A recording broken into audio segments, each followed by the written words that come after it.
Hello everyone, I am Dr. Sushil Peko and refractive surgeon. Today we are going to discuss about cataract जिसे हिंदी में हम सफ़ेद मोतियाबिंद भी कहते हैं। इस कैटरैक्ट में होता क्या है और इसमें हम करते क्या हैं, आज ये समझेंगे। जैसे ये हमारे आई का मॉडल है जिसमें कुछ स्ट्रक्चर्स हैं। ये जो सबसे आगे वाला स्ट्रक्चर जिसे हम कॉर्निया या पुतली कहते हैं, उसके पीछे ये हमारे आँख का लेंस होता है और ये हमारे आँख का पर्दा होता है जिसे हम रेटिना कहते हैं। और ये जो लास्ट पार्ट जो कि आँख के पीछे होता है, ये हमारे आँख का नस होता है जो हमारे सिग्नल्स को ब्रेन तक लेके जाता है।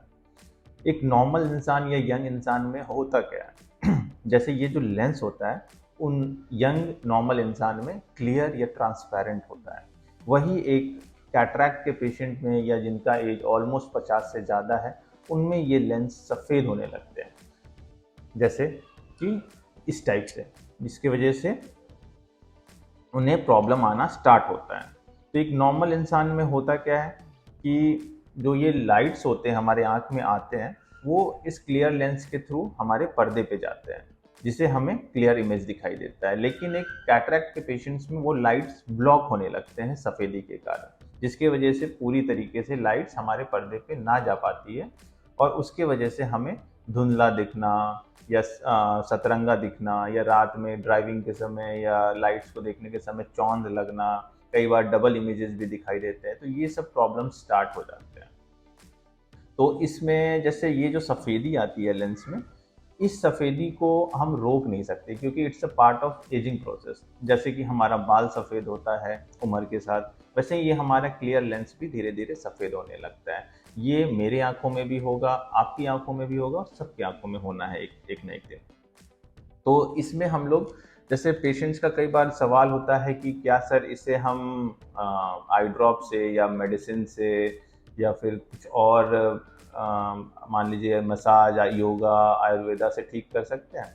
तो जवाब नहीं है। इसका सिर्फ एक ही इलाज है जो कि सर्जरी।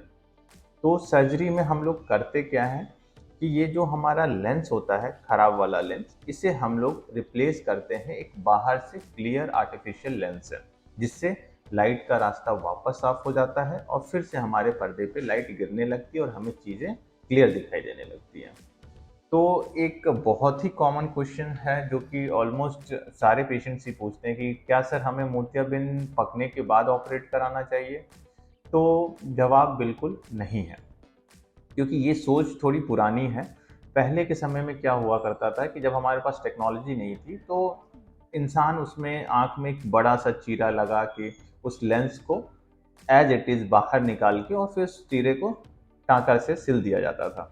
लेकिन अब हमारे पास टेक्नोलॉजी है, तो हमारे सर्जरी में ना कोई पेन, ना कोई ब्लीड, ना कोई इंजेक्शन, ना कोई टाँका पेनलेस सर्जरी है एकदम।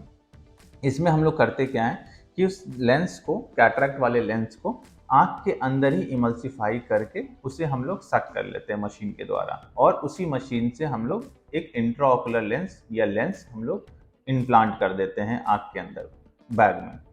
क्योंकि चीज़ों को समझिए आप, इसमें होता क्या है कि हम लोग मशीन से एनर्जी देते हैं आँख में। तो जितना कच्चा रहता है, जितना सॉफ्ट रहता है, उतना कम एनर्जी हमें देना पड़ता है ऑपरेशन के लिए। और वही अगर मोतियाबिंद हार्ड हो जाता है तो हमें उतना ज़्यादा एनर्जी देना पड़ता है उस सेम लेंस को तोड़ने के लिए। तो अगर एनर्जी ज़्यादा दे रहे हैं हम उस आँख में, तो उस सराउंडिंग स्ट्रक्चर्स को डैमेज होने का भी चांसेस होता है। तो अभी कहा जाता है कि मोतियाबिंद जितना कच्चा, ऑपरेशन उतना अच्छा।